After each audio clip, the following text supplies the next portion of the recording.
So I don't know how many people have been this event, this type of event before. I'll give you a brief introduction of the Chen. So Chen was started in 2011, sorry, a year and a half ago. And it's a non-profit organization. Right now we have about 6,000 more members.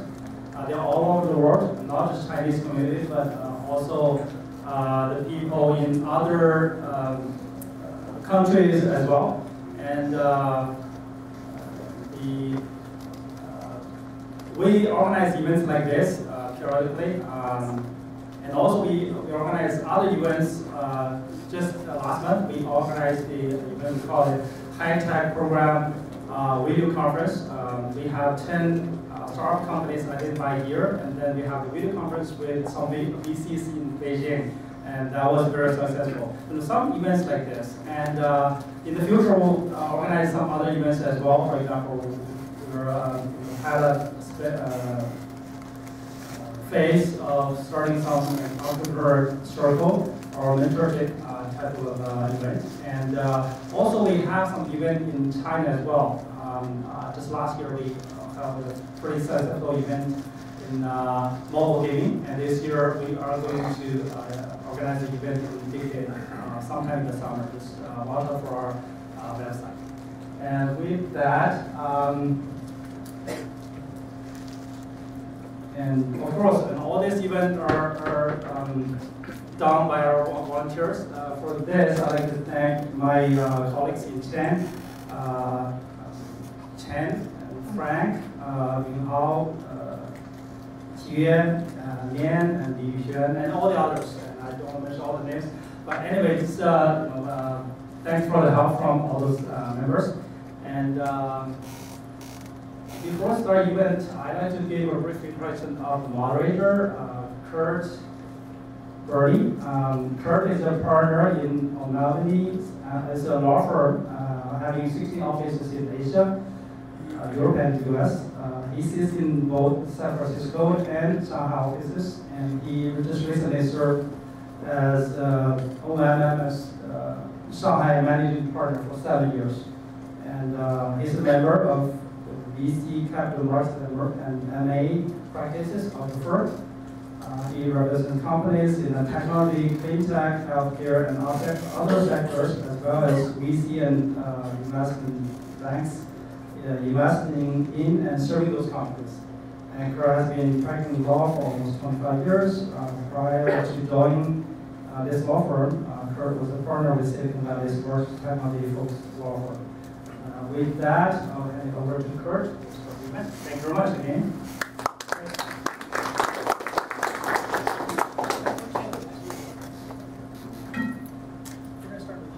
So, to start things off, before we had this panel, we all got together at different times and spoke and talked about what the industry is like today as compared to. Is it on now? Okay. So in anticipation of this panel, we've all spoken together, and there was a general sense among the panelists of we're lucky, the guys that are around now in this space are lucky to be around. Kind of post.com, almost a post.com feel. And we thought that, the most appropriate person to start things off would be the guy that's got money and could give us a little bit of perspective about, what's the state of the industry? What are you investing in? What are you looking at? So why don't you just give us, Han, why don't you introduce yourself a little bit? You're a VC and a serial VC. This is now your second fund. So give us a little bit about your background and then tell us about kind of the state of the industry. We'll try to talk about there, in case you haven't seen, we've got 2 solar guys, we've got a fuel cell guy, and we've got a battery guy. And the battery guy actually is a solar guy. It's a twofer. So why don't you kick us off with a little bit of the state of the industry, and I think what we'd like to do is interject with some questions as you go along. Sure. All right, so thanks, Kurt, and thanks to Chen for this event.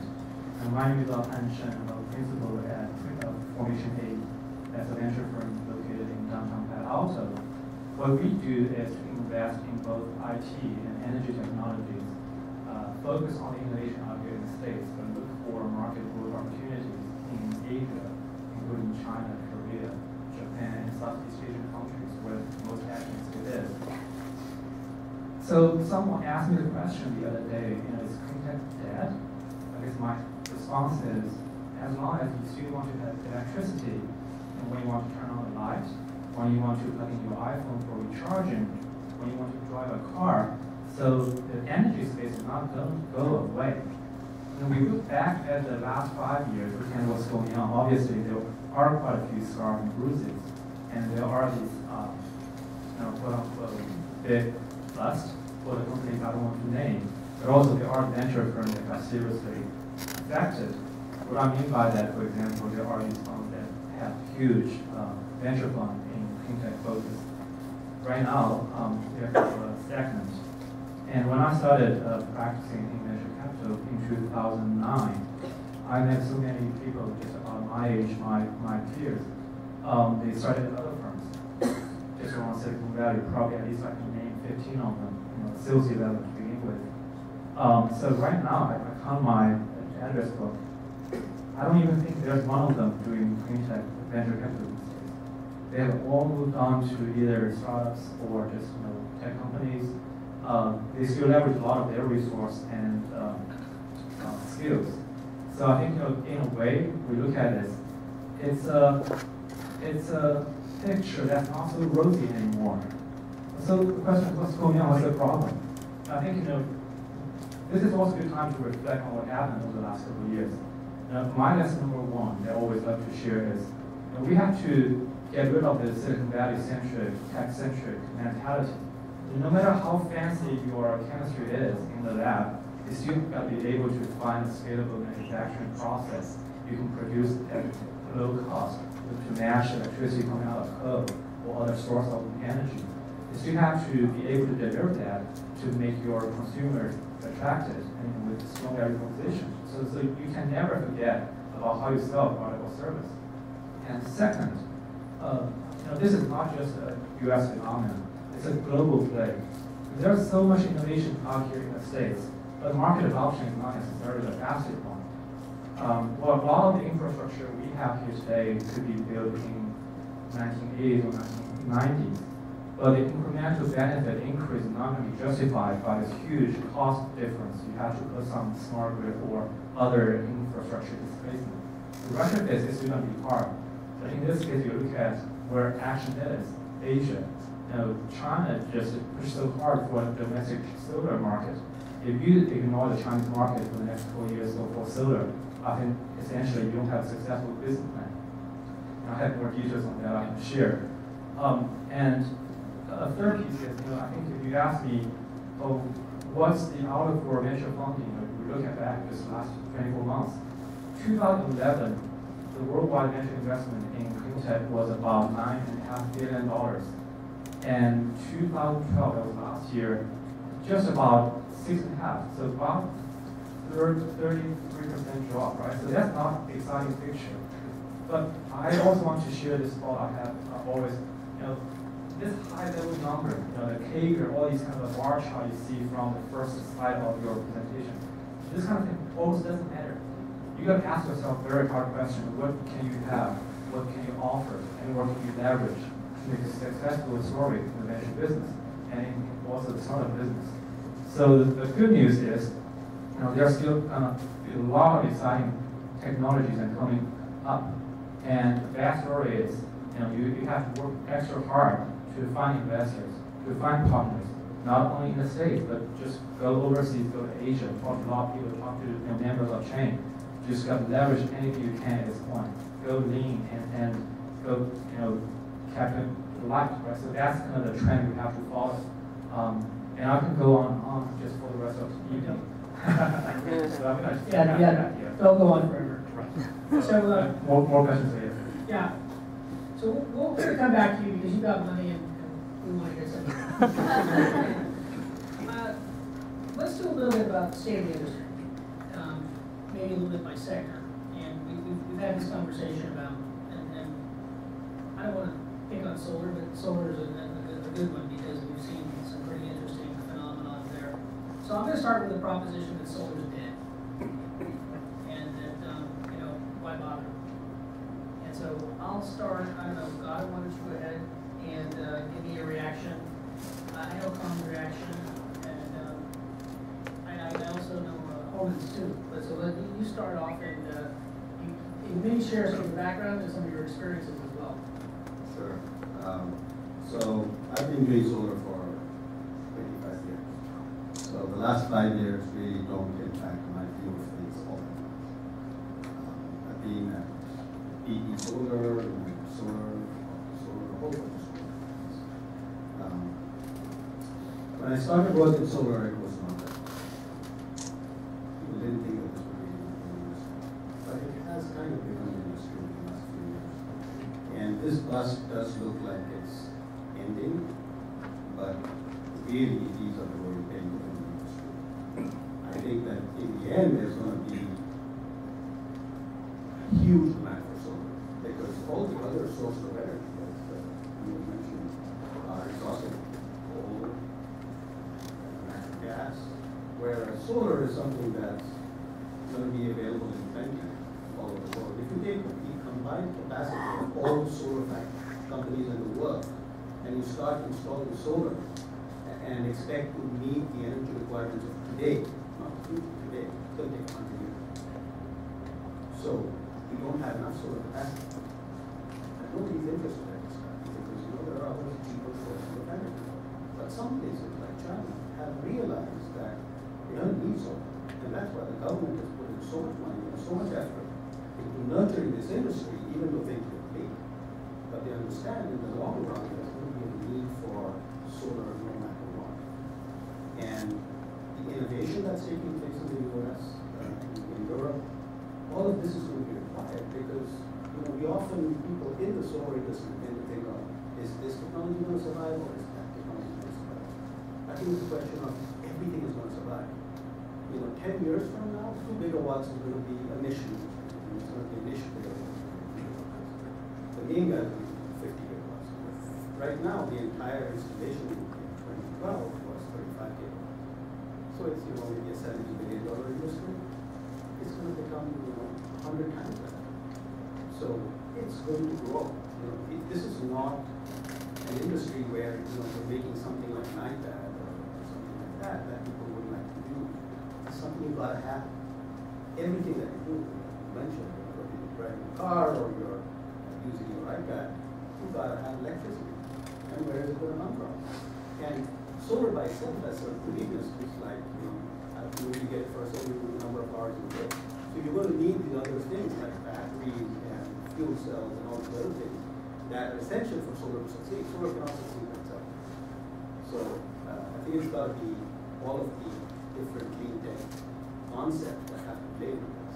And fortunately, there's a lot of good work going on in terms of new ideas about how they can have efficiencies, cost-effective use of materials. Universities are doing great work. And this is the right time to do it because things are down. So Holman, I can't tell. This is on now. Okay, guys. So Holman, we're gonna go with you because we're talking about efficiencies, and that's what you're all about, is trying to increase the efficiencies of solar. So what's your reaction to solar is dead? In our conversation, Holman did say beforehand, he said, yes, solar's going to come back. I just don't know if I'm going to be alive when it does. So what's your reaction to that? Yeah, so I'm Holman from Solar Junction. We're a small but equal solar startup in San Jose. We've been going at it for about 5 years now. And yeah, solar is definitely taking its own for the last few years, especially with some big investments you mentioned as Solyndra, and just how at least the public perception, at least in solar in the US, is really turning. I mean, it's really almost become anti-solar at some points, as an example of number of ways. But many countries around the world are still looking very heavily at solar, and they really see that as a way to generate their current and future sources of energy.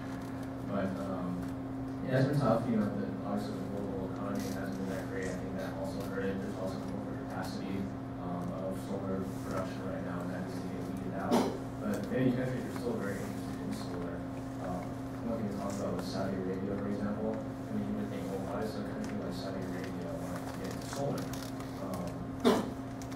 Saudi Arabia is actually putting quite a bit of money into solar right now. They're dumping tens and almost $100 billion into solar, and to imagine that. Their take is that they sell oil, they sell oil at whatever, $80, $100 a barrel. They would rather sell that oil to countries like the U.S. than to use it themselves to generate electricity. And they see solar as a cheaper way of generating electricity than oil. So it kind of tells you something about how they view oil with respect to how, for example, the U.S. uses oil. And they don't really talk about it too much, but they do mention that they think in the next few decades we're going to run out of oil to sell to countries around the world. So they're looking at solar as kind of their next thing to get into, to use and also to produce. So I was telling her, yeah, I think solar will definitely come back. Whether the time frame of solar coming back will be within the time frame of my company, who knows? Hopefully it is. We think it is. But Oh, you're talking about your. I thought you were talking about your one. no. I don't think it's gonna take that long. Whether it comes back in the next year, the next 2 years, the next 5 years, 10 years, that's a good question. But I do think solar will come back. It's just too important not to. So the next person I'm going to turn to is Common, and he's voted with his feet. He was a solar guy, and now he's a battery guy. So you've already voted. So what do you think about that? I definitely cannot badmouth solar. I made the money twice from solar companies. Yeah. So I think the solar is a great industry, but it's bad business at this time. Okay. When you have when the good management need a bad business always win. Don't touch solar. So if you look at this century, there are two industries grow very, very fast. I think the number one is the smartphone. The number two is solar. So my vision to solar is this thing called Solar 2.0. So I may start another solar company, but not today. I believe after about 3-4 years, how many solar companies will exist? At the time, the demand and the supply will out balance. Look at the solar companies dying almost every day. Give them 3 years, not many of them left. But the demand is growing every day at a very tremendous pace. So you just need to save money, summary approach, try to figure out how to make this thing cheaper and high efficiency. 3 years later, you come out, you build a great company. Great. Klasa, you're on deck. We talked about solar. Why don't you talk a little bit about your background, fuel cells, your interface with you don't have to talk about solar.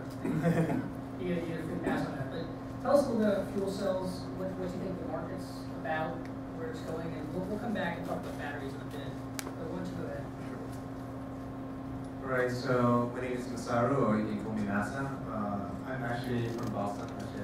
We have a company, Harvard University spin-off company in Cambridge, Massachusetts. And then I've been actually a spin-off company in 2011, and right now we're an early stage company. The situation with fuel cell is really similar to solar in many sense. I think the world actually boom happened between 2006 and 2008. That was a golden age for clean energy, same as fuel cell. Right now, I think a lot of technology, invested in that stage is coming to the maturity, and you're seeing some visible effect. Particularly in these 2 years, has been, I think, a really big year for the fuel cell that, usually the fuel cell, people say it's 10 years from the commercialization, and that situation is, continued from maybe 60s to 70s. But right now, you're seeing the actual examples quite a bit. Like, for example, like today, you have several triple megawatt scale installation happening in the South Korea right now, or the Bloom Energy, which is a company, Sunnydale, actually installing a lot of fuel cells in data centers.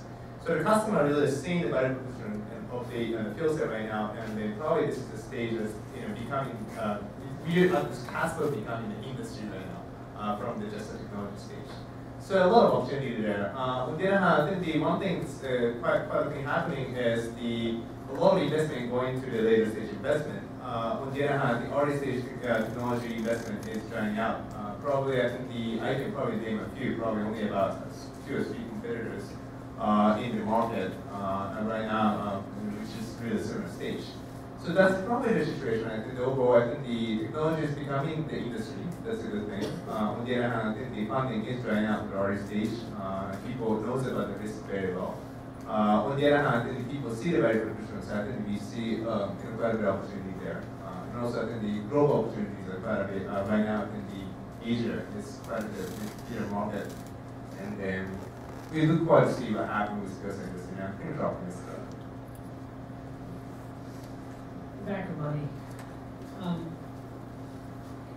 So in terms of financing, and I want to try to throw something out that's going to be relevant to everybody that's at a company. But one of the phenomena that we saw, and I think maybe both at your old firm and now your new firm, were the role of strategic investors. People that came in and there was this big vacuum that was created by the VCs that pulled out and the strategic investors came in. So you want to talk a little bit about that? And I think Holman actually, his company, you took on a strategic investor, didn't you? Still looking to. Okay, so why don't you touch on that? And how do you view a strategic investor? Is that a good thing or a bad thing for a VC? Because sometimes these guys are coming in, they're saying it's all very interesting, all that great stuff you had before, but no more. There's a new king in town, there's a new sheriff. I think a very easy answer to that question is, really depends, right? It depends on the stage of the company, depends on the nature of the business, depends on what the strategic wants and what you are willing to give away. I think, in a way, when we look at strategic, it's not just about domestic strategic partners within this country, but you can also look outside. Who are the potential partners that can really add value to access a different channel, a different market, a different country, whereas you may not have the resource and talent to tap on. So when you talk to these strategics in the States or those from Europe, I know there is a general desire these days by the strategics to look for technology innovation. I think I even met one of my friends from his strategic venture arm from Europe. I know he's looking for a lot of technology out here in Silicon Valley. But when we look at opportunity coming from a venture perspective, and obviously this is a plus, but this is not just insurance. Because you have to look at how the strategic view through their angle, what they can really bring.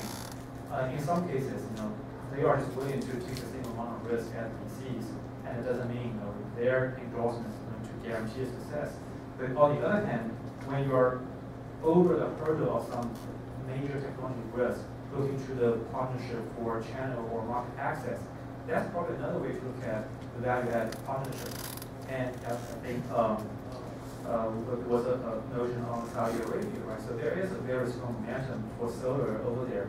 We are helping one of our companies, through their partnership to access the market. The same thing goes on with China and Korea.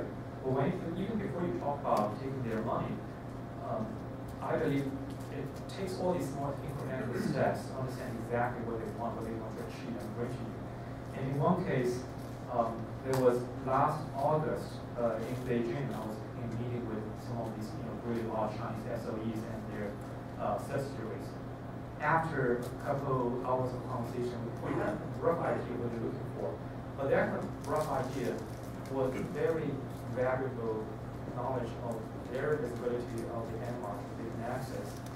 And in turn, we come back to the States and we have pretty good knowledge who are the startups here in the States, or in Silicon Valley in general.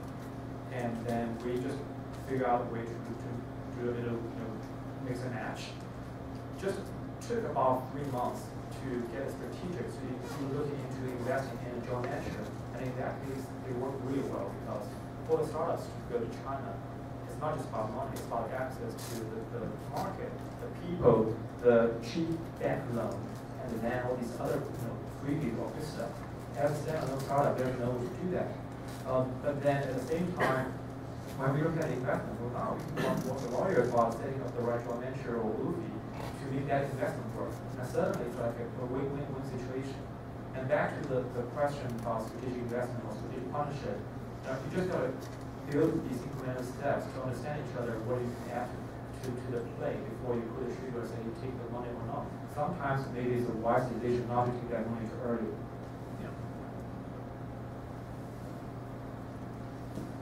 Yeah, so strategic financing is definitely becomes an important place, especially when we get larger, and as you said, looking for partnerships. Yeah, we have some strategic financing from a manufacturing partner, and that's kind of the first stage we kind of looked at. And so they put money in. We're also working with them to manufacture our product in the United States. And the next phase of strategics we're looking at are either our customers or our customers who provide that pipeline, the solar pipeline or the copper pipeline. So we're working with a lot of large multinational corporations, and it's not something that you can do overnight, right? It does take time to kind of cook that relationship, get them interested in you, understand what they can provide, what you can provide them. So for example, there are companies like Sumitomo or Siemens that we're talking with, and the reason why they are talking with us is that, some background on my company, we have the world's most efficient solar cell, 44% efficiency, and they can see that if they can acquire the cell or get some guarantee of the supply of the cell, it makes their system module so much better. And so they can see, well, if I can get my efficiencies of our modules higher using your cell, that opens up new markets for us. So that's kind of the relationship that you need to build with some of these strategic companies in terms of having them put money into you, but also you're able to utilize their supply chain as well as their profit pipeline. As you said, it's not just about taking the money, what you can add to you and what you can add to their business. Gordon, I need to ask a question. Have you guys taken strategic money? No. What are the things? Is this thing on? Okay. One of the things that has got a lot of news lately is the Boeing situation with respect to batteries, and it's kind of raised some issues about, also recently, the thing that sticks in my mind is Hurricane Sandy on the East Coast.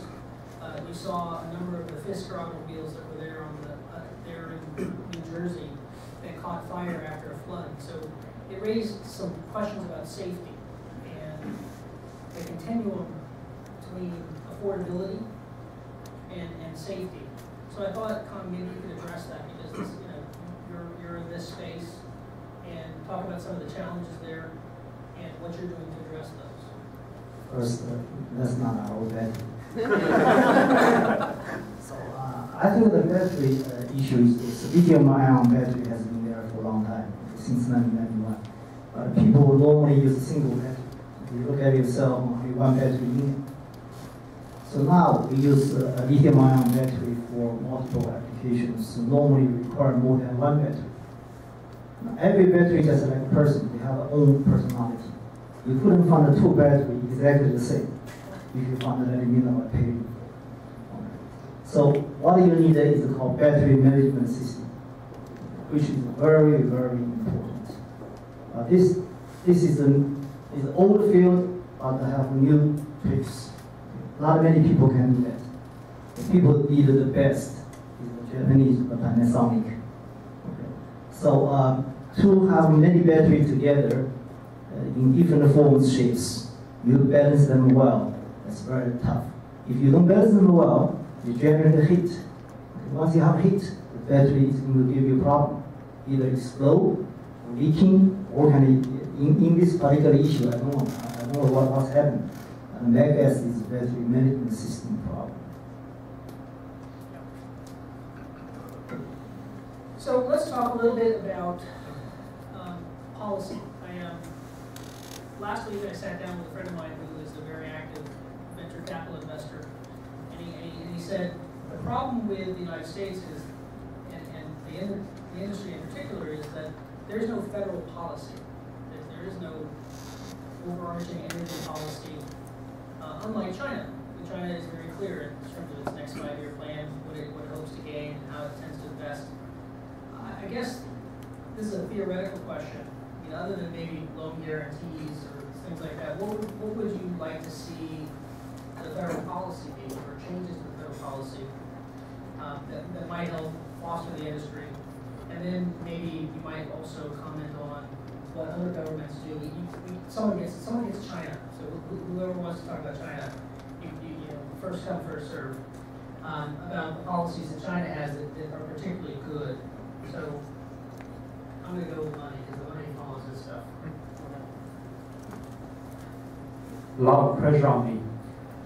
So I think the challenge for the states is not just about federal policy, because the legislation goes on the state level. So let's just take utility business as an example. Every state has a public utility commission, or PUC. There's a variation of how you call it in different states. But in general, before utilities want to buy anything, before they have the budget to buy anything, they have generally get the approval. So in that case, you have to get not only the utilities, but also the PUC to be convinced why your technology and solution is the right one for fit. And often, you have to work out a very complicated financing scheme to figure out how you can charge the consumer at a certain rate spikes to cover the cost over the period of the deployment. And to such a degree, they don't even call you or me consumer or customers anymore. They call all of us ratepayers. That's exactly the case in California and many other states. So when we look at the policy structure, it's not going to be enough. We only work at federal level. But also we have to work and engage actively with state level, PUC, everybody, right? This is going to take a holistic approach to the central problem of the energy challenge facing this country. And then in China, obviously this is a different country, a different kind of a way to set the policy. It is true that the 5-year plan is pretty ambitious, just take solar alone. Their target for the solar installation capacity last year was, I think, 7 or 8 gigawatts. And it turned out they only achieved 5 gigawatts. And this year they still want to have a big number, and by 2015 the plan was to get 22 or 21 plus gigawatt installation in place. You look at what the opportunities are, entrepreneurs and companies cannot wait. They have to look where the markets are. So, this is the kind of message anybody can send to the Congress, both federal level and the state level. This is status quo, right? We talk about manufacturing outsourcing or job loss to Asia. This is what we have to deal with. And it's not a single company or not a single person to handle this issue. But in the near term, if we look at the policy difference, sure, for solar companies, for startups, you have to figure out a way to play in China, in Asia in general. And again, that's going back again to this topic about how you access this market. I'm sure we can also come back to that later. Yeah. So I'm going to switch to Masa. Anything you want to add to that? No, I think the bill not to measure. I think the one thing I would expect for the policy perspective is probably having the kind of stable policy, not the real up and down type of things. And I've seen a lot in the solar, so because of in some degree that really across the industry. So I think overall in each government, all the government has the problem with fiscal deficit. So I don't think we can really expect a lot of actually booming in the funding again. On the other hand, I think the really fixed kind of long-term thinking will substantially help this industry to grow because the initial point of entry will be really high. And then what I'm seeing because the industry right now is that in the main market shifted quite a bit to Asia, particularly to South Korea and Japan right now. The reason behind South Korea became the biggest market was that they actually set the renewable portfolio standard up to 2020. So they're going to actually try to increase the renewable up to probably 20% by 2020. And they set the feed-in target price really fixed. The wind being probably 9 cents, solar being about 30 or 40, and fuel cell being 25 cents per kilowatt hour, something like that. So that really helps industry to commit to that market because business development, these things cost some money, and also so we, as a venture company, that's a challenge over time. And then, so I think overall, I think that'll be probably the most useful things to have. So if you actually look back at the history of how the funding for solar or policy has affected solar, in the 90s, the price of solar used to be $20 a watt or so. And the Japanese government had what they called Sunshine Project, and that resulted in cost coming down from $20 a watt to $10 a watt. And then the German government instituted this feed-in tariffs, and that has resulted in the cost coming down from $10 a watt to less than $5 a watt. But each government has been adopting a different way of doing things. The Chinese government initially decided to support the manufacturing industry. The US government has no policy, as you all know. The only thing they did was they had haphazard support of academia through projects and funding of universities and smaller companies. So, as someone pointed out, this is actually a global industry.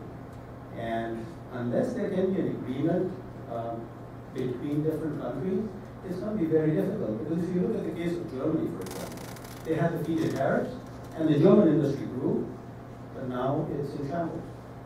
Because when Spain and Italy announced that they were also going to have feed-in tariffs, the Chinese manufacturing industry doubled its capacity. And then, Italy and Spain didn't have the money to do installation, so now that's what's created this problem. And so, unless there is a coordination of some sort, that, if you have, let's say the US starts a feed-in tariff.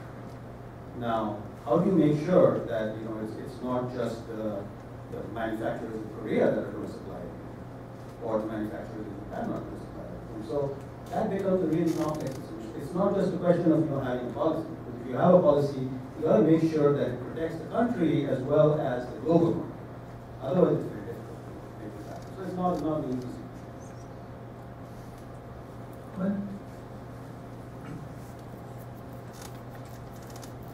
Yeah, as they all said, in the U.S. the changing policy is what hurts, because you don't really know, are you aiming for this target or are you aiming for that target? So having a very stable energy policy is very important to establishing goals.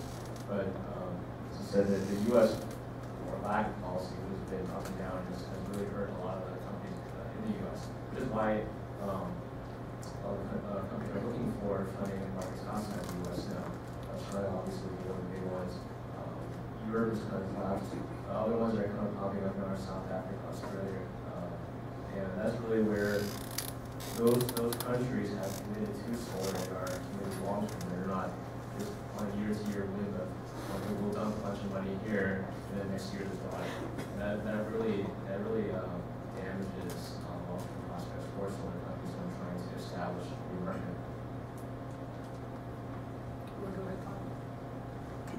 Say enough. I think we say policy normally related this to the favor treatment and subsidy. And in my mind, the policy should not be just that. We say we don't have a policy because we don't get free money from government. I think there are two different types of policies.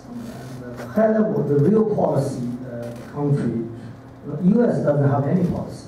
We don't have a national technology policy. We still put the people on moon. Okay. So policy is what we are talking. The policy is really subsidy. So U.S. government probably pay very little attention to the industry compared to every country on earth.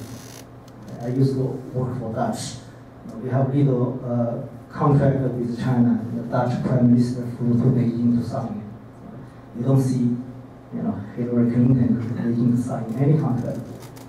Okay, so I don't know how to talk about the policy because I think the policy is a nice word. It's just free money. Okay, so talking about free money and the impact of that. Well, we're talking about a little bit about China because I'd like to maybe explore a little bit how China impacts various industries. I don't know, are there any companies now, battery companies, that manufacture in the United States? So, but tell me about there's a trend right now. Many of the clean tech battery companies have moved their manufacturing to China. And so talk about that. And Holman, I know that we talked about this, whether or not you can compete against companies that actually have moved their manufacturing overseas and the cost advantage that they have. And it impacts both of you probably directly. I have to go to China because not just the cost issue. Battery industry doesn't exist in the United States. If you try to build a battery company, you only 1 feet die. Okay? You want to flip, right? So, and you look at Boston Power.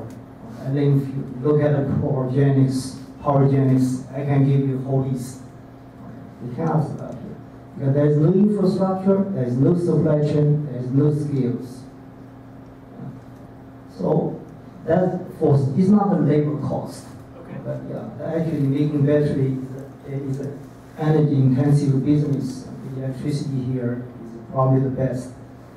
The problem is all this infrastructure not around us, so we have no choice. So also, the biggest market now for automobiles, so the battery-powered automobiles is probably China. So you're chasing the market as well, in addition to the infrastructure. For battery business today, the best is the mobile phone business. This year, last year, 720 million smartphones sold. Of course, in the future, the EV will be good business because use a lot of batteries. When you want to talk about the impact of costs and subsidies on your business in particular?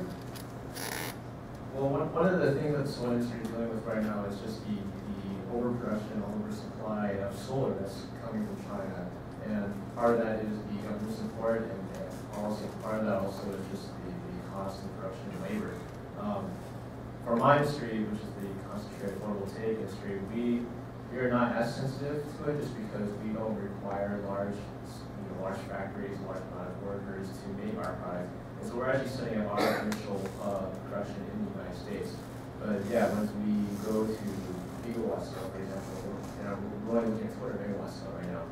We probably will need to move to China or somewhere else in Asia where they do a lot of semiconductor manufacturing because of the costs.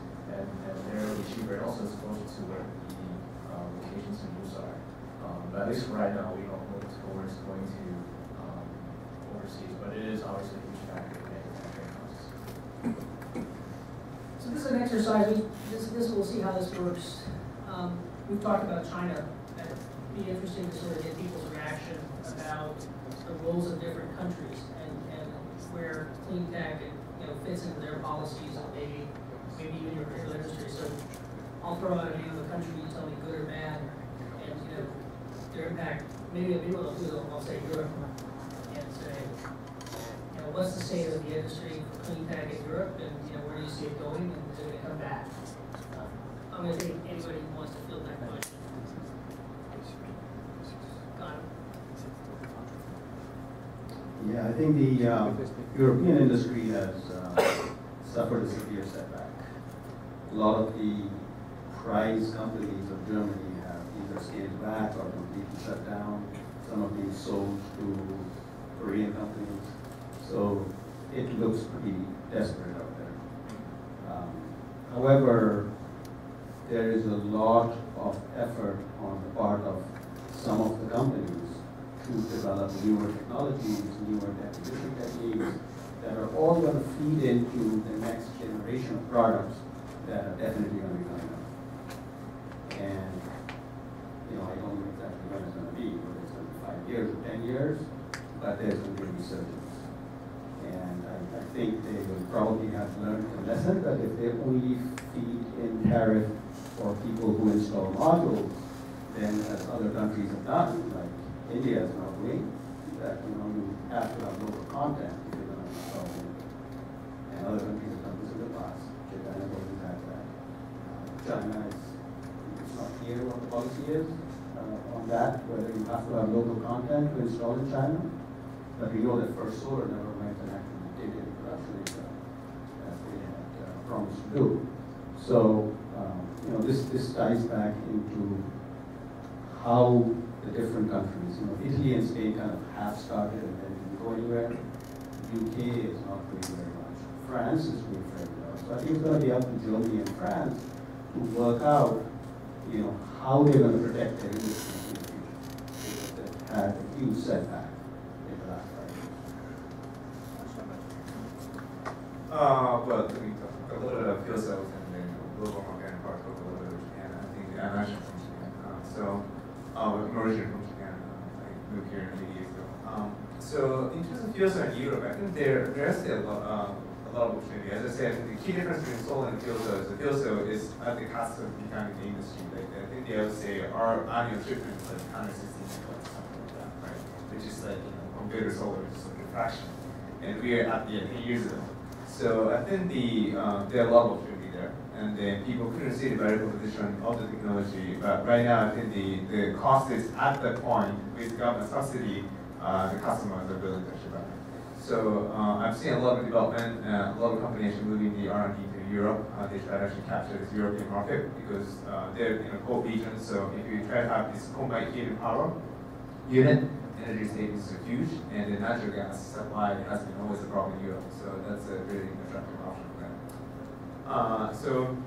In terms of fields, I think and also the other markets in China and India will be really interesting market because I think like in India, for example, like that, a lot of people do not have the solid electricity. A lot of people have still UPS, uninterrupted power sources and backup powers. And if you have a fuel cell, it's going to work as a prime power at the same time it's going to work as a backup power. So the value proposition for them is really pretty good actually. Even compared to here, you only have the monthly price of blackouts that these guys actually experience in let's say a week, like last summer, 600 million people didn't have a power for about a week. So they're seeing the issues. So I think there are a lot of opportunity in these China and India as well. In terms of Japan, I think they're in the really unique situation right now. Particularly after 311, that's the earthquake that hit Tohoku region. What happened was actually nuclear power plants shut down, and then if you see the electricity of Japan, about 30% supply of electricity are coming from nuclear, but these are all down. So people have to really, think about the solution for them. And for the first time in probably like 20, 30 years, like even my family in Tokyo experienced blackouts, and they really start thinking about how you can actually manage these things, and having these fuel cells, distributed power sources at home, or like solar, would be really attractive option for them. Then you don't need to actually shut down their fridge, electricity, like even security system. They're right now relying on electricity. So they really saw the issue with that. So that actually turns out, I think in terms of unit of shipment of the fuel cell, Japan became the biggest market. I think until like 3 years ago, probably they're only selling about 1,000 units per year, or probably 3,000. Last year, only probably they have sold 10,000 units. And then right now, this year, probably they're expecting 20,000 units per year of sales. So that's the situation in Japan. So there are a lot of opportunity for the fuel cell, and probably solar as well. Let's take Korea.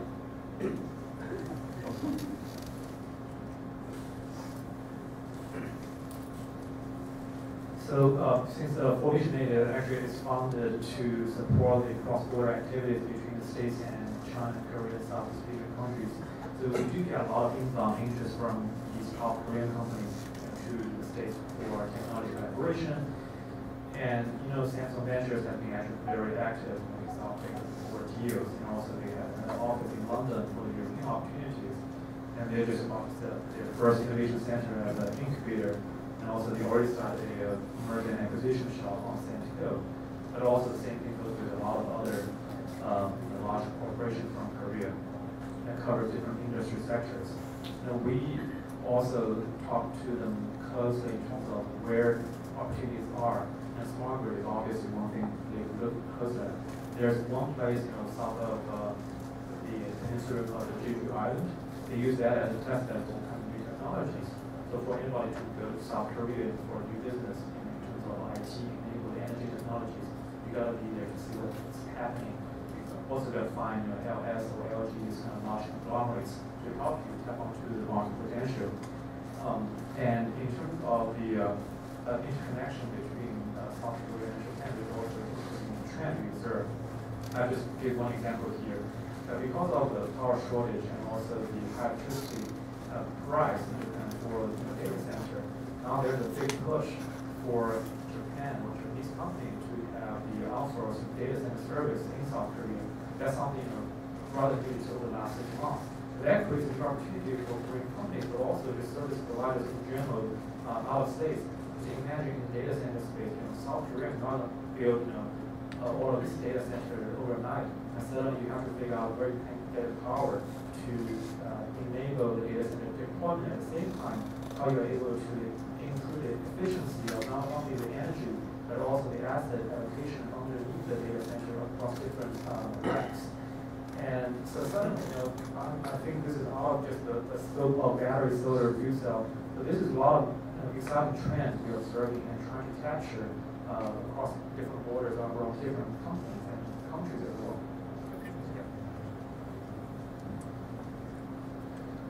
I'm going to do two more things, and then we'll probably open up for questions.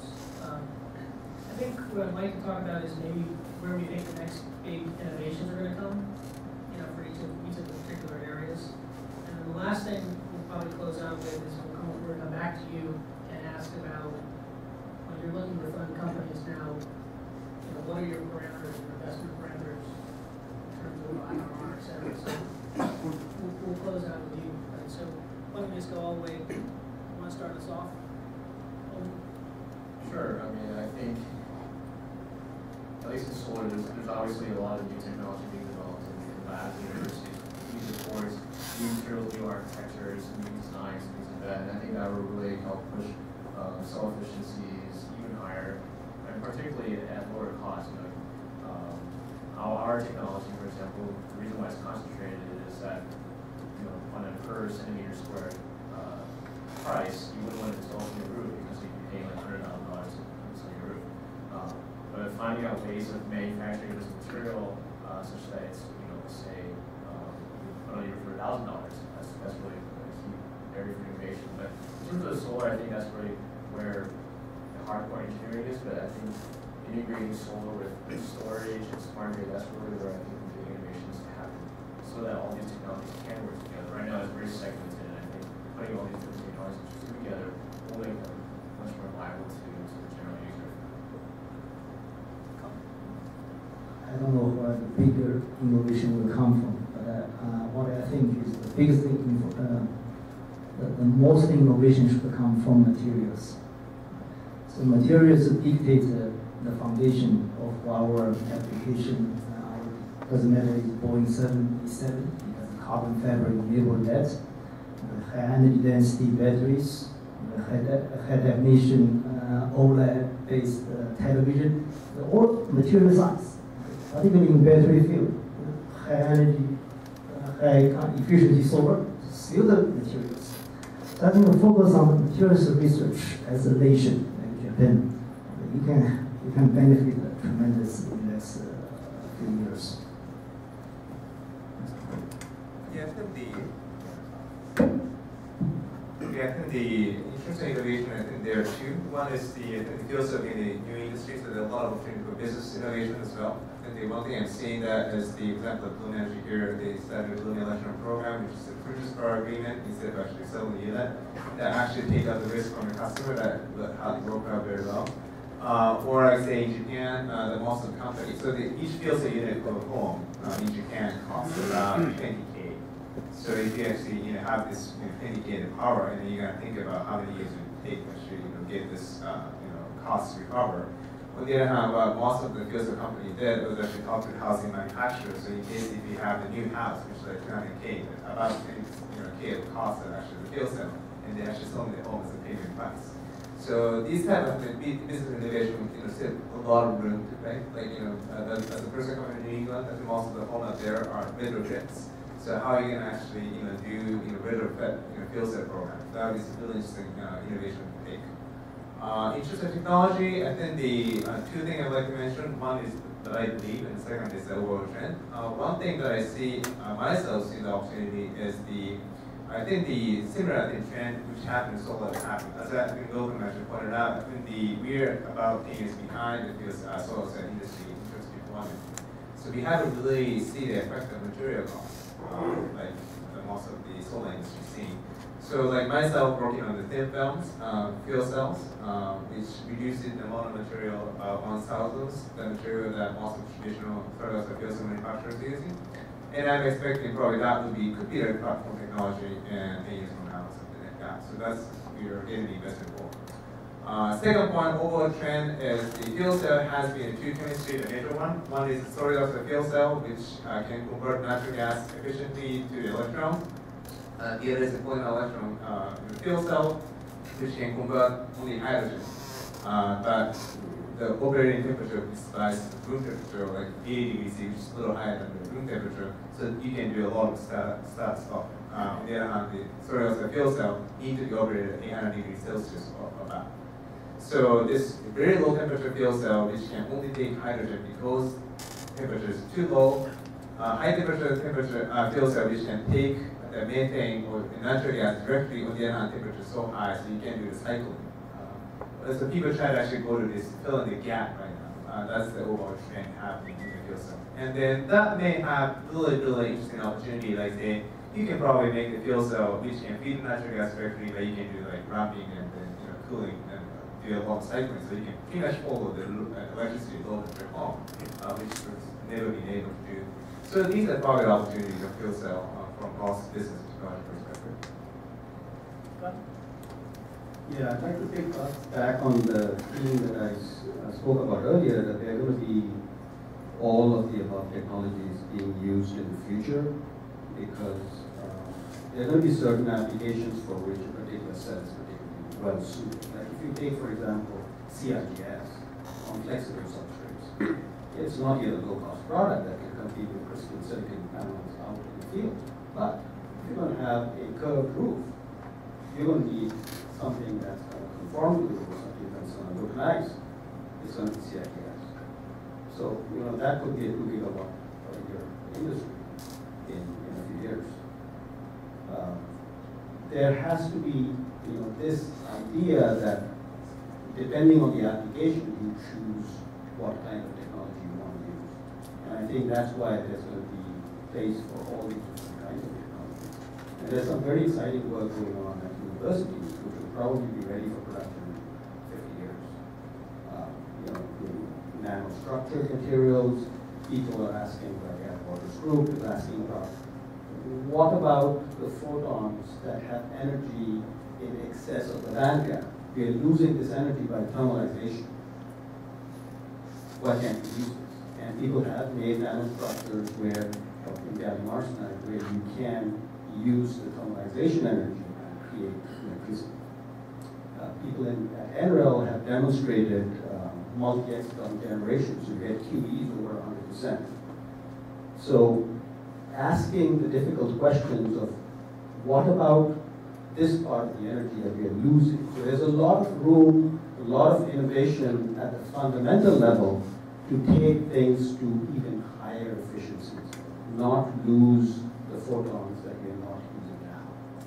And I think that there's going to be innovation everywhere. But as somebody mentioned, business innovation is going to be very important as well, because the lack of policy means that people don't plan for large installations. I mean, if somebody builds a factory, in Arizona, if that's a really big factory, a gigantic factory, is he going to plan for having some part of his energy come from a solar field nearby?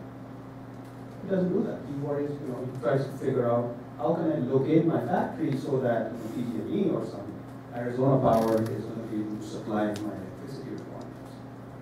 But that day is going to come, because the next jump in cost reduction in China is going to come when the current size of the factories are about 2 gigawatts. That's the production of the typical solar company, the big guys now. And when it reaches 20 gigawatts, now you're going to see factories where all the supply chain is co-located with the solar factory. That's where you're going to see the next drop in cost. Not the fabricated cost that the companies put out every year, but the real cost. And without that, because now the cost is not of the material, it's the transportation of that cost. So unless it's co-located, you're not going to be able to get the cost down further. So there's going to be innovation everywhere. And this industry is going to be booming in 50 years. So there's a lot of work to be done. So I thought I was going to say all of the above, and you had that, so not add too much. But maybe just one point here. Innovation really happens everywhere. But the one I also want to emphasize on, again, is process engineering. Again, no matter how fancy this chemistry or material is, if you are not able to scale commercially, you are not going to have a viable business, period. Right? And I also give just one anecdote to my college classmate from China. And it was back in 1998 when we finished college. We also went to the States for graduate school. And he said, I'm going to this battery factory, not even company, battery factory in Shenzhen. You're like, no, it's a company. BYD, no, nobody heard of this, right?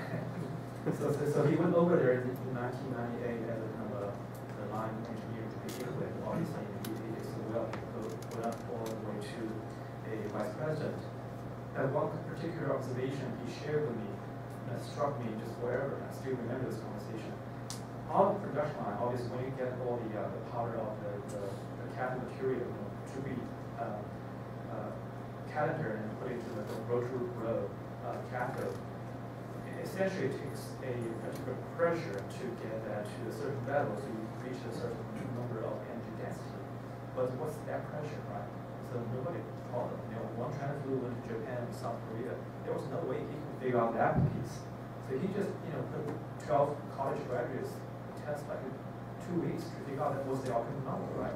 So a lot of these things are so low tech, and I'm not going to recommend you a startup here or anywhere to try this kind of approach one more time.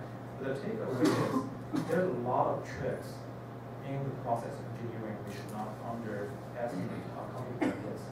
When it boils down to the cost, when it boils down to how fast you can scale to make the business successful, that's part of the talent you also need to source. And even without material innovation in the lab at the beginning, if you have some visibility to this kind of how this product, how this material is going to scale in production, are you able to build, kilo scale or ton scale, right? So you have to give it a bit more thought. And I think, when we look at investment, I can talk more about that. And that's just part of the question we ask all the time. So why don't we open it up for questions? Anybody who's interested, raise your hand, and we can pass around the microphone. And I'll also take questions if any of you guys want to ask questions of the other panelists. Yeah, go ahead. Yeah, I was thinking about LED. Maybe the breakthrough in LED could actually come as another clean energy.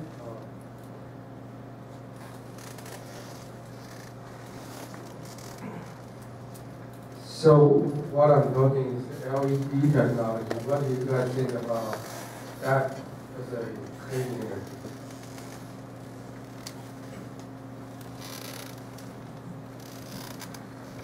Yeah, I think it's a good point. Initially, if you think about it, LEDs don't make energy, but they help you save energy. So in that sense, it is a clean energy technology.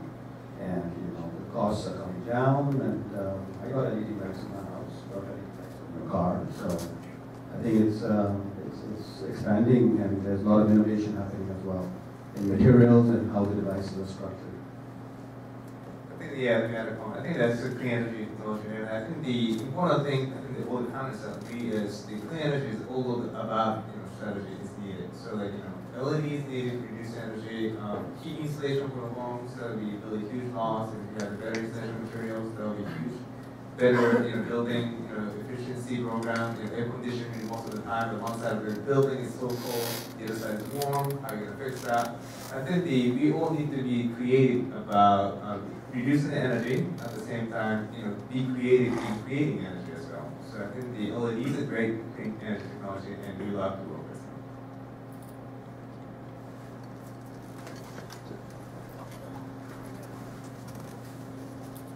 them. Recently, right, just the Boeing A737, right? There is oil grounded globally because of the battery issues, right? So the battery reporting that's the lithium-ion battery. So the question is how probably this incident will potentially affect the lithium-ion battery demand, right? Yeah. I think it's irrelevant to the rest of the guys. The business as usual. Boeing have to solve their own supply chain problem. Who provided those batteries? It's a small company. I forgot the name. It's not. No, it's the JCS. Yeah. I think if they do this, if I were Boeing, I'd probably get Panasonic or Sanyo or some of those reputable companies to do. I think, actually I know the industry a little bit. But JCS is one of the main suppliers for most of the automotive company in Japan as well. So I think Nissan selects JCS. I think they're not really a small company. I think you don't see the brand too much, but I guess I think they're pretty reliable. At least photo in the Japanese industry. So that's what I was saying. So question, natural gas question. So Dr. Sunita said, gave the solar companies 3 years, they would be the free press. But with the shale gas development in the U.S., I mean, what do you think it will affect the solar companies and the fuel cell companies in the short term?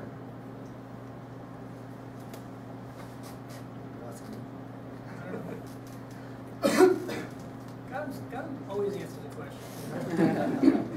I have a lot of time to think about these things, you know. Yeah, absolutely. Shale gas is something that U.S. universities have taken 50 years to develop this technology, and now you're getting cheap gas. And it is going to set solar back in the U.S. It's not so readily available in China or in Europe, so they're not going to be affected by shale gas. And yeah, so it's going to basically set the solar industry back in the U.S. for a few years.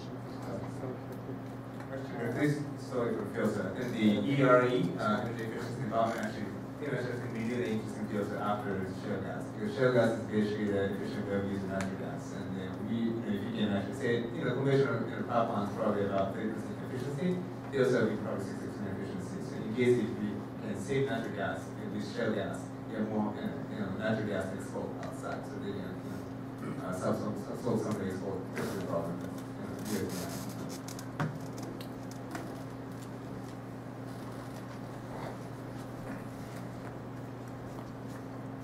Thank you. I love the all of the above answer, and I'm wondering why we're not focusing more on synergies among the various kinds of energies. Like, not so many companies are doing solar PV and solar thermal at the same time. You have doubles the efficiency. And how about eco-cities, where you have microgrids and you have all the different kinds of energies you can get. Then each one can be incrementally better just because they're working together.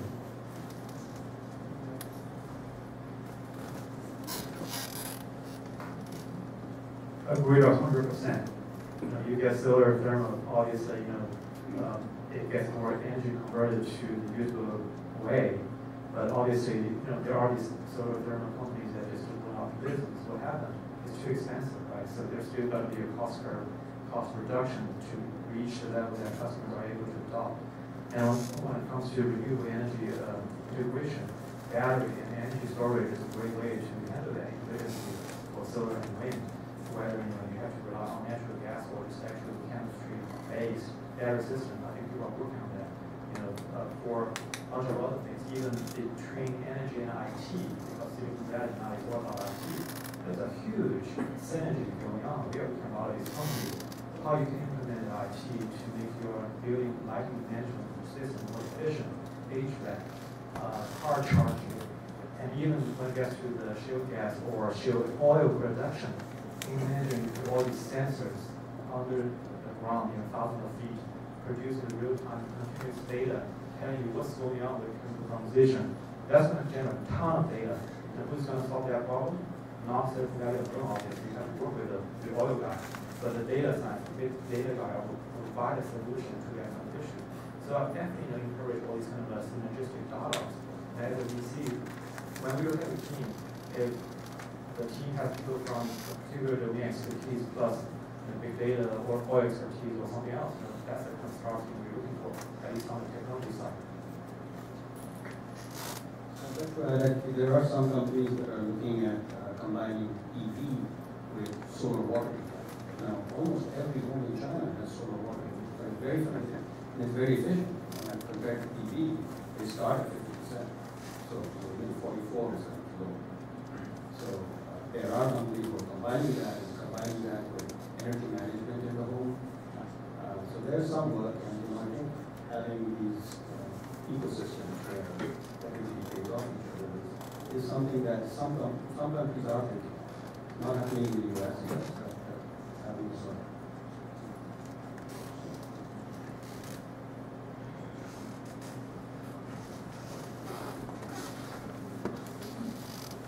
Since the other gentleman touched the LED industry, I have a question about the LED industry.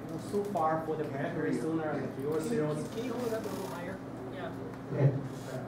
For the battery, LED, solar, fuel cells, like the investment industry, how much percentage they put into solar, into LED, into other industries? industry. Is there any statistics? And also another question is, for the near future, is VC interested in any new opportunities in the LED industry here in the US?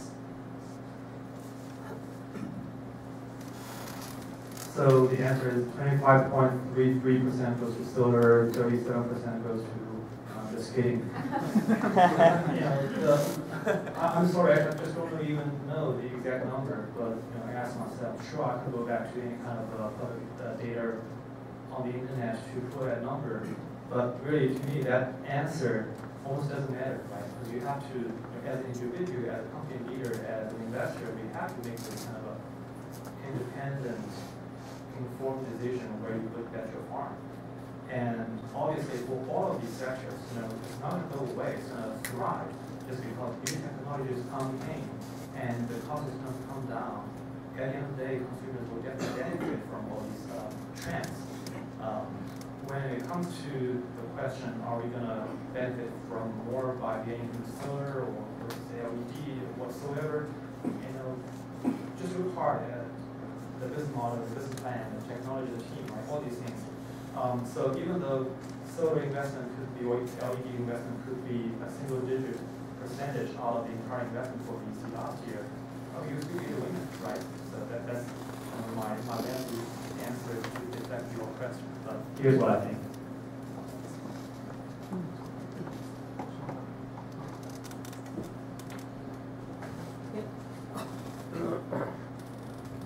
We're not from the solar industry, but we're hearing a very interesting key technology that Mr. Sun mentioned is very critical to build the battery power management system, operating the technology, powering usage. So to us outsiders, what's the criticality of such management system? Is it really process intensive, the solution process intensive, or is like ingredient emphasis? So everybody has their own ingredient, but it doesn't really take a lot of processing. Local processing. Could you elaborate more on that? What makes a good power management system? What I'm saying is that is not a good power management, is the electronics management. Each battery they have different type of energy outputs, different characteristics. So you have to balance all those batteries, make sure they flow smoothly. This is electronics material instead of power management people use in that term in the industry. So the one that's really good, they have a very good algorithm. Oh yes, that's right. So yeah, it's the algorithm. Does it take a lot of processing power to compute that, or it's not that big. Thank you. I think before we have flexible panels, and I would like to know what could be the next step in terms of flexible panels. We know about amorphous silicium, about spherically monocrystalline cells in terms of flexible cells. Physics, what could be the next step? What should I monitorize? Actually, I think there's other more efficient technologies. There's actually somebody here from Alta Devices, and they are selling very efficient, flexible, high-performance cells, which are like 30%. So it's continuing to grow. The key thing is to be able to do it on substrates that can either stand the temperature of the process, or use a substrate that can stand a higher temperature but then manage the process. So I think there are lots of new technologies that are working on improving the performance of that.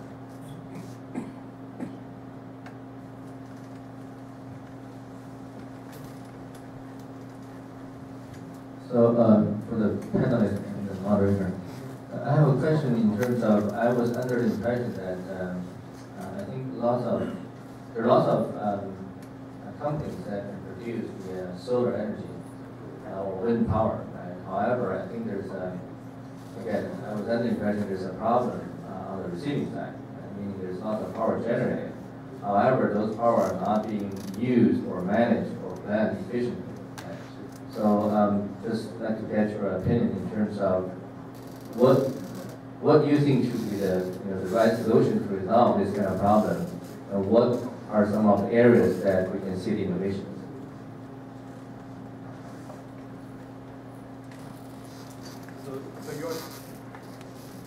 So you're talking about, the essential problem we face with the utility grid. I'll give you one just data point. The average lifetime of the distribution transformer for the state is about 44 years. I mean, they were put in place 44 years ago.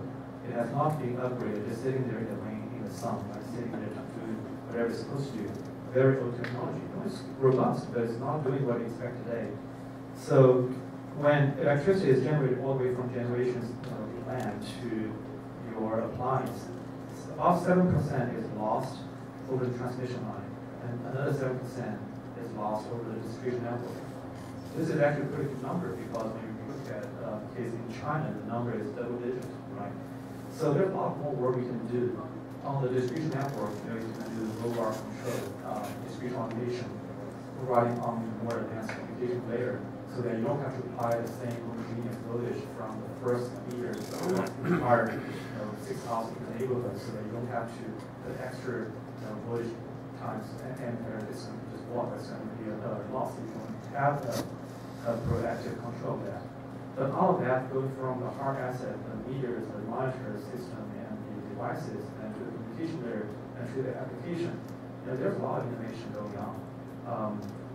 That goes back to the last couple of years about smart grid. Again, the opportunity exists, but in that case, technology probably plays 20-30% of the game, right? So you have to work with the customers, the utilities, the PUC to figure out how to get into these channels.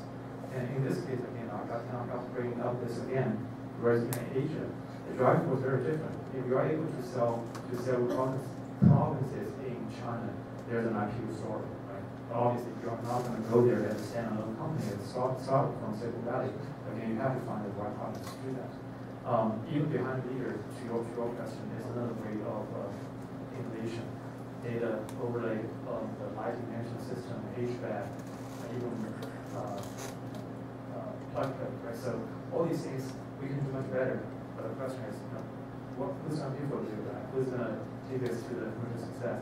For entrepreneurs, we have to think about all these questions there about the same thing goes for investors as well.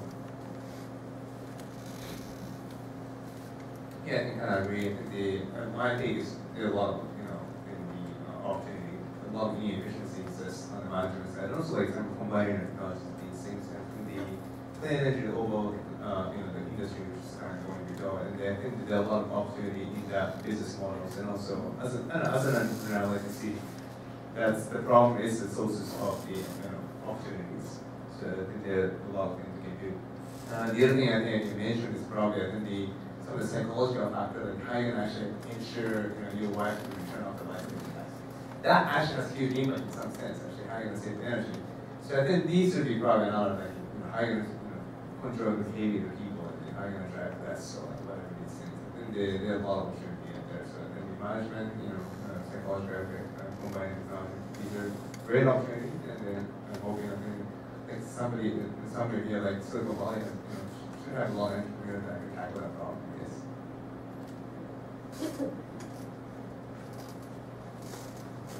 To follow up with the previous question, as Sohan mentioned, that's like 5 to 10% loss in the distribution. But actually, conventional coal-fired power plants, more than 60% is lost through whiskey. And I really don't know this, combined heat and power concept. Why it's not is it cost intensive or just policy issue, or this is an old terminology, and I think everybody can benefit from that. Distributed energy, combined heat and power. Well, I think I'm the combined heat and power person. I think so overall, in case if you try to use the internal combustion engine, some sort of combustion type, sort of coal plants. So if you try a small coal plant to perform, efficiency is going to be 20% or 50% because it doesn't do the scale. There's a lot of balance of plant in these things that just simply cost you. So the also I think the CHP system today it's just a boiler. I think you only have about 10%, 50% efficiency, small one.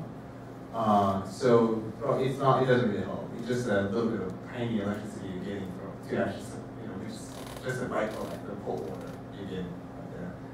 That's the problem. That's the reason why FuelCell is attractive with that, because if you get 60% electric efficiency, you can use 40% for the heat. So you're actually making this cold water as a byproduct of electricity. That's the reason why I think FuelCell being attractive. People feel it's a real attractive option for the distributed generation.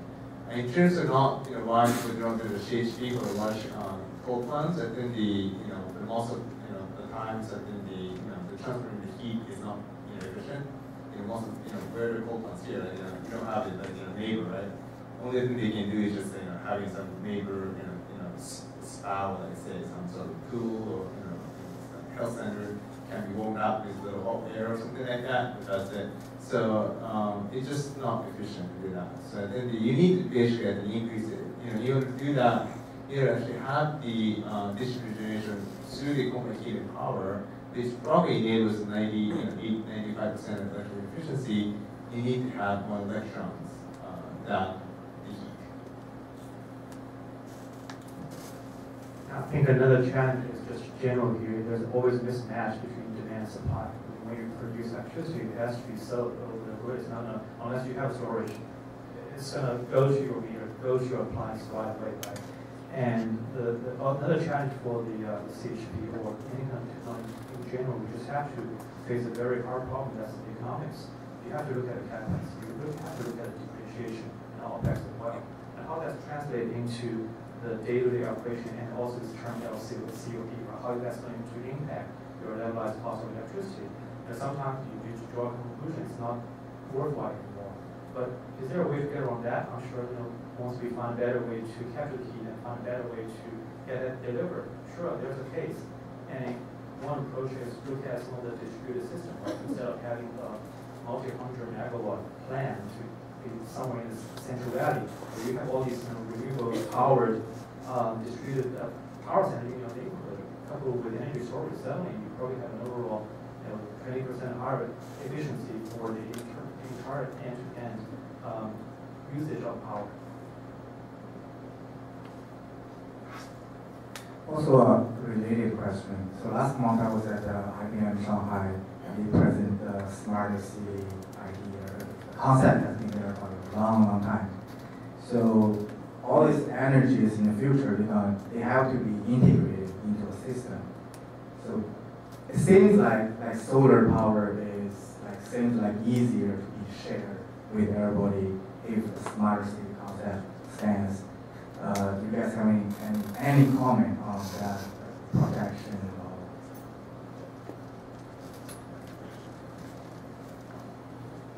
I'll try this one. And smart city or Internet of Things or any kind of buzzword, yes, they have been circling around for at least the last couple of years. It's okay to have a big PR and use that to find more leverage to access resource, capital, manpower, and so on. Even start a pilot with certain municipal governments. But at the end of the day, people are not silly. They have to look at, again, the end-to-end economics.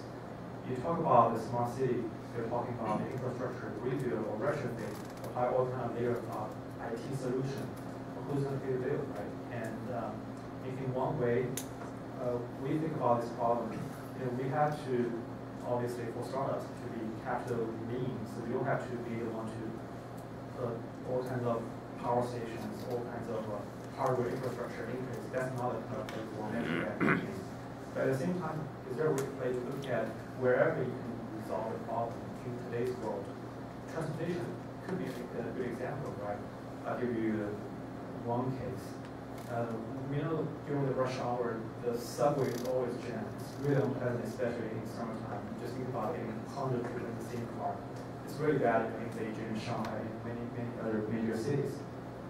There are startups that try to put together the data transaction or the transaction from the data that they can collect out of the ticket check-in, check-out at different stations by who, right? And then link that to a certain incentive program and test on it. Can I do something? Can we do something so that these riders don't have to go to the 8 to 9 a.m. rush hour? Instead of they might go to earlier or even late. For certain writers, unfortunately, white collar, they have to be at the office by 9 a.m. They just have to be there. Depending what you do, it's not going to matter. But there are others who have more casual, schedule. They're going to respond to that kind of incentive. Would that be considered part of the smart city? I think so, right? So for companies, for startups, for investors, we do have to find out of today's ecosystem, out of the trend we are able to capture the next couple of years, with or without the government subsidiary. Can we make a case here? Right? So I think the smart city is not, it's a matter of, it's not a question of whether, it's a question of how. Yeah, there's a concept of having a global concept in the sense that if the smart city is something that's organized by some entity, then they can look at, even though the individual components or the individual companies that provide services for certain things, like let's say somebody's installing solar panels, somebody's managing the data systems, somebody's doing fuel cell storage, each of these companies may actually be paid a little more or be, they could price their product a little higher because the overall system is going to save money. But somebody has to think of that and somebody has to plan that. And I think what problem in the US is that because the government doesn't want to be involved in any of this, there is nothing that is happening. I have seen these things happening in China. There are small model cities that are being built. Sometimes they're islands. The one I've seen is an island. And basically, they coordinate everything. And because the government is involved, they can look at the overall cost saving. And then it makes economic sense for each of the individual parts of it. Because if you think of it as an individual company looking at only one aspect of it, it doesn't make sense. Oh, let's make this the last question. Sorry. Thank you.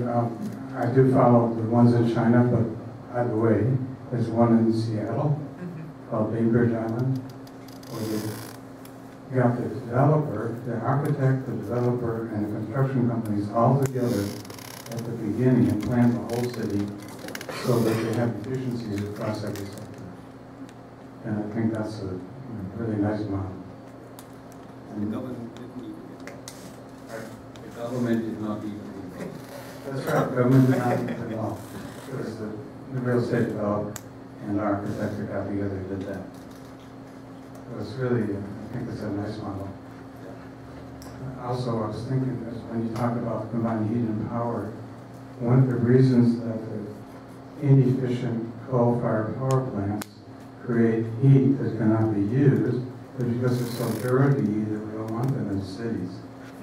Right? If we had clean power, and then we could capture the heat and use it as well, I think that makes a much better, more sense. I think you talk about smart cities. I think one of the very propositions people often forget is actually you're actually making more reliable community. Because if you actually, having the, relying on the fully reliable utility, you can actually, the New York City experience the blackouts on the street. These California experience like many years ago, something years ago, probably, with the Enron and this problem at the time. So, you actually, rely on these things. And in case you have the smart grid, these you kind of visible to control everything, and that would be quite attractive in many ways. If you think about when terrorist attack happens, people are much more easier to talk about it. You might say efficiency, there's this kind of create a resilient, reliable community around here, and people will listen to you. So that's you can see the things from different angles now, and then that's what the technology is all about. So that's what I'm making comment. Okay, I think you want to Yeah. This is boss. All right. Sorry to keep you guys over here. So I think we all know that there's some sort of imbalance within the industry right now. Meaning, no matter it's solar or wind power, there's obviously imbalance. Lots of reasons contribute to that. Right? The government policy certainly. In some cases, it's really supporting the growth of the industry, but on the other side, I think it's maybe a bad thing. It's just unbalanced development, right? So given this unbalanced environment, what are the things that you think within the next few years has the most potential and has the most growth? What are the things you think the company, especially the innovative company, should really focus on, besides all the imbalance that we see?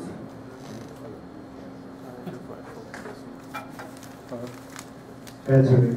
I know you have a great company. As a matter of fact, I was going to ask, for the battery, solar, and fuel cell companies, I really like to ask you guys to give some examples, right? So besides your own company, I know it's a great company. What are some other good player or key players that you see in the market right now? I'll give you my personal view. Okay? I bailed out from the solar February 2010 and started the battery March 2010. So the reason I say battery, because battery industry is different from solar.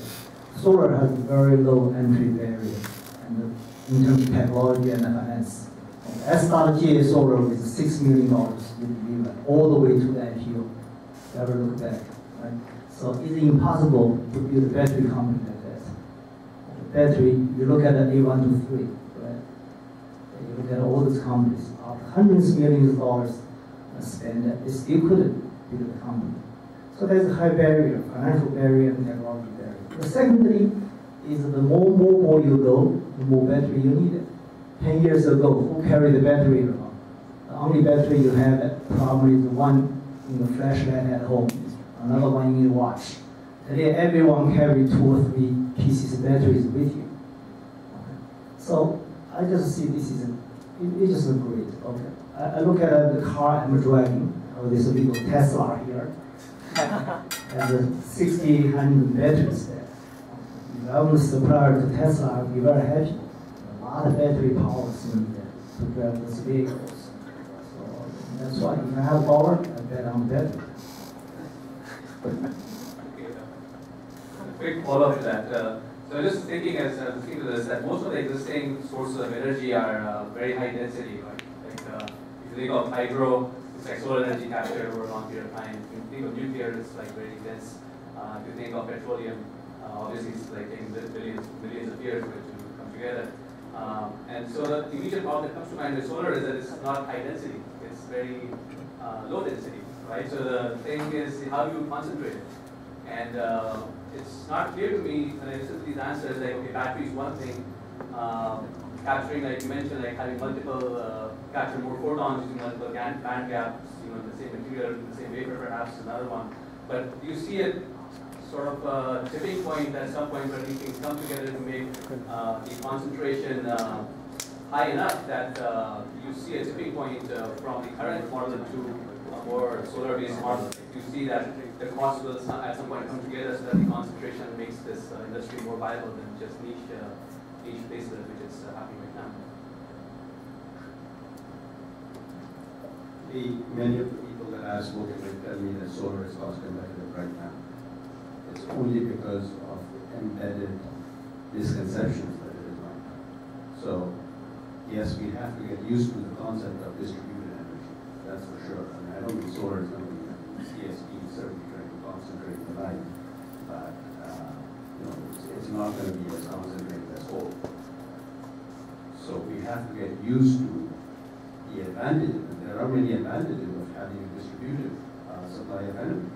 You can have them, you can locate it close to wherever you want to have your other living place or factory or whatever. Like I said, if you want to build something in the middle of Arizona, you can have your power plant right next to you. You don't have to supply it on the grid. So I think it's going to take a change in thinking for solar to become more universal. But basically, we are running out of coal. We're running out of oil.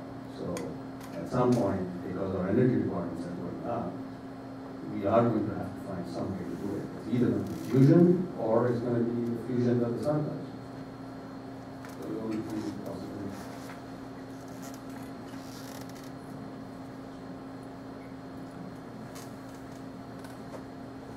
Yeah, I would actually disagree with that statement that you actually want to concentrate your energy sources. I think a lot of people are actually trying to go away from concentrating energy sources. I mean, standpoint, where you just blow up a power plant and you've taken up the entire grid for that whole city. So from a lot of people looking at that standpoint, they want a distributed power source.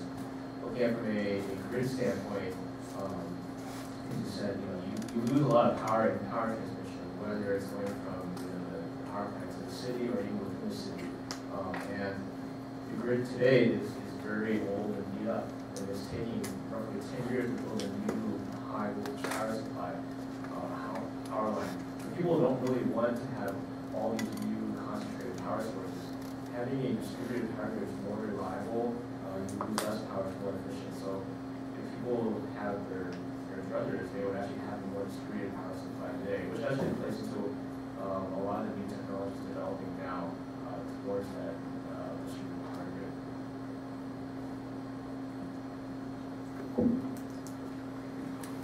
I think that's it. The good news is Connor's going to get rides in the car. So he's going to Dublin, so everybody needs a ride. Thank you very much to our panelists, and thank you everybody for coming this evening. Thank you very much, and for the panelists. And please check our website, innovationchain.org, and sign up as a member, which is great. They can receive the updates.